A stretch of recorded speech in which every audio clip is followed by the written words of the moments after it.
Shalom, selamat pagi Bapak Ibu Saudara sekalian. Saya berharap kita semua dalam kondisi yang sehat walafiat. Puji Tuhan, mari kita berdoa sebelum kita merenungkan firman Tuhan. Bapa di dalam surga yang kami kenal dalam nama Tuhan Yesus Kristus, pada pagi hari ini kami sangat bersyukur kepadamu Tuhan, karena Engkau masih memberikan kesempatan kepada kami untuk kami merenungkan firman-Mu Bapa. Terima kasih Tuhan Yesus, terima kasih Engkaulah kekuatan kami, Engkaulah tempat pelarian kami, dan Engkaulah satu-satunya penolong kami yang ajaib dalam kehidupan kami. Terima kasih Tuhan, terima kasih, kuatkan dan teguhkan iman kami untuk terus berharap kepadamu. Di dalam nama Tuhan Yesus, haleluya, amin. Puji Tuhan Bapak Ibu sekalian dikasihi oleh Tuhan. Pada pagi hari ini bacaan kita masih terambil di dalam kitab Habakuk. Kitab Habakuk 3, pasal yang ketiga, dengan tema yang masih sama, meski gentar tapi tetap tegar, bagian yang terakhir. Bapak Ibu sekalian dikasihi oleh Tuhan, pasal yang ketiga saya hanya mengambil di dalam ayat yang ke-16 sampai 19, tetapi merupakan closing dari kitab Habakuk ini. Kita akan melihat bagaimana Habakuk akhirnya mempercayai Tuhan adalah penolong dan kekuatan yang ajaib dalam kehidupannya di dalam pasal ayat yang terakhir maksud saya. Puji Tuhan, saya akan membaca di dalam ayat yang ke-16, demikian bunyi firman Tuhan. Ketika aku mendengarnya, gemetarlah hatiku, mendengar bunyinya, menggigillah bibirku, tulang-tulangku seakan-akan kemasukan sangkal, dan aku gemetar di tempat aku berdiri. Namun, dengan tenang aku akan kunantikan hari kesusahan yang akan mendatangi bangsa yang bergerombol menyerang kami. Saya ulangi di dalam ayat 16b. Namun dengan tenang akan kunantikan hari kesusahan yang akan mendatangi bangsa yang bergerombol menyerang kami. Puji Tuhan. Ada di sini suatu kalimat yang sangat indah. Namun dengan tenang akan kunantikan hari kesusahan yang akan mendatangi bangsa yang bergerombol menyerang kami. Kalimat ini bukan kalimat sembarangan Bapak Ibu. Karena kita bisa menyimpulkan bahwa orang benar adalah orang yang menantikan situasi apapun, termasuk kesulitan, dengan tenang. Karena kita percaya bahwa Kristus, sekali lagi, berdaulat atas segala sesuatu.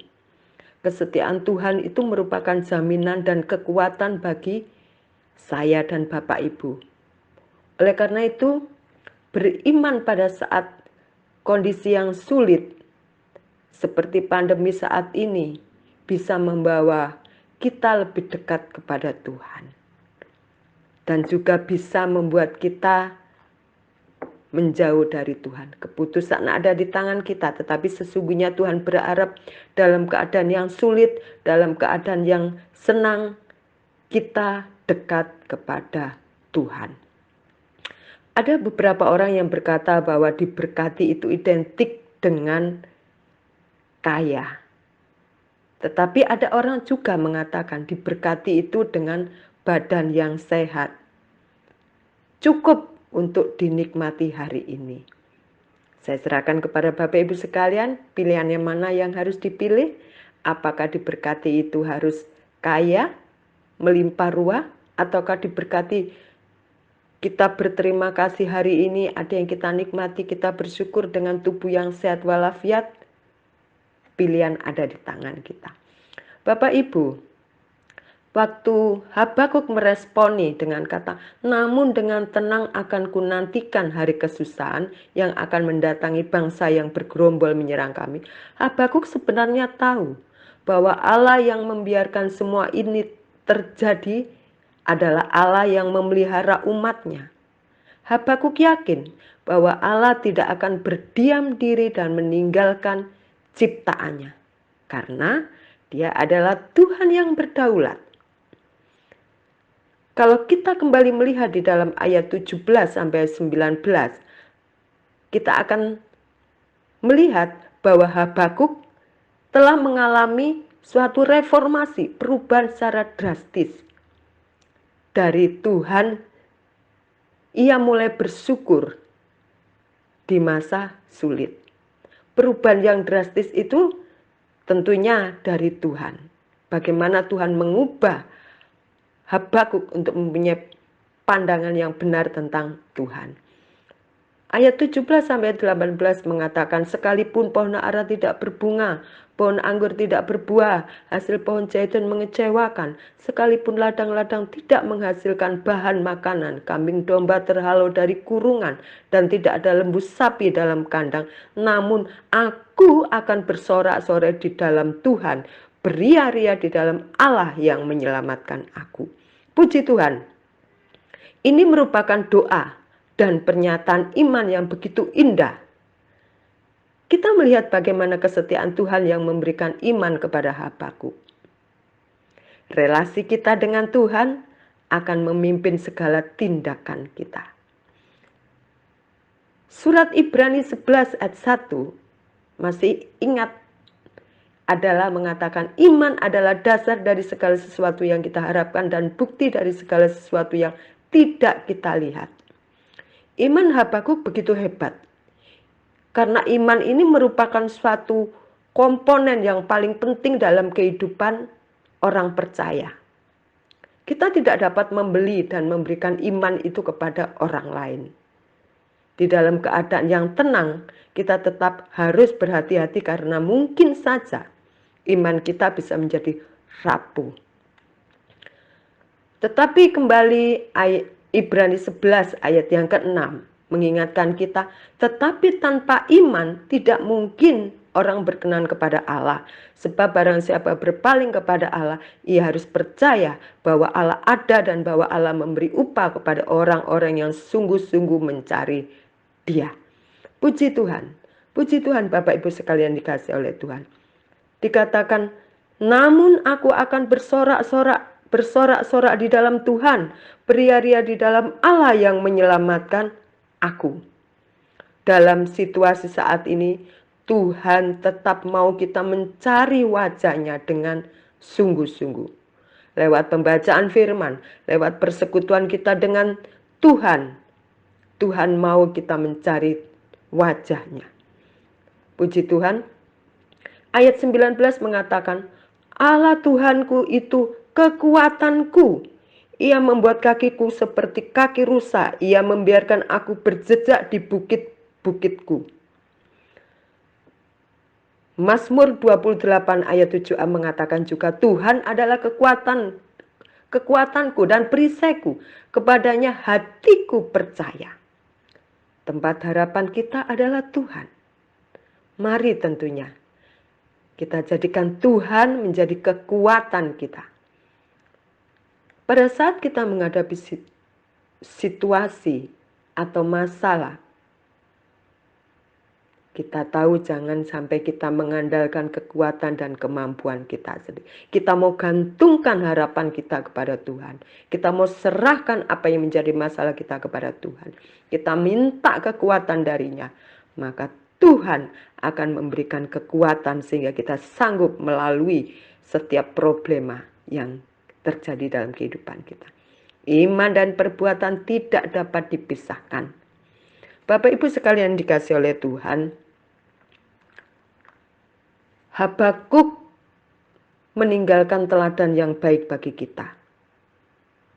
Sekalipun ia hidup di lingkaran orang-orang yang selalu berbuat dosa, orang-orang Kasdim, dia berhadapkan dengan kondisi yang sulit, bahkan sampai ia meratap, ia menjadi galau, ia terus bertanya kepada Tuhan dan jawaban Tuhan terkadang tidak sesuai dengan yang dia inginkan.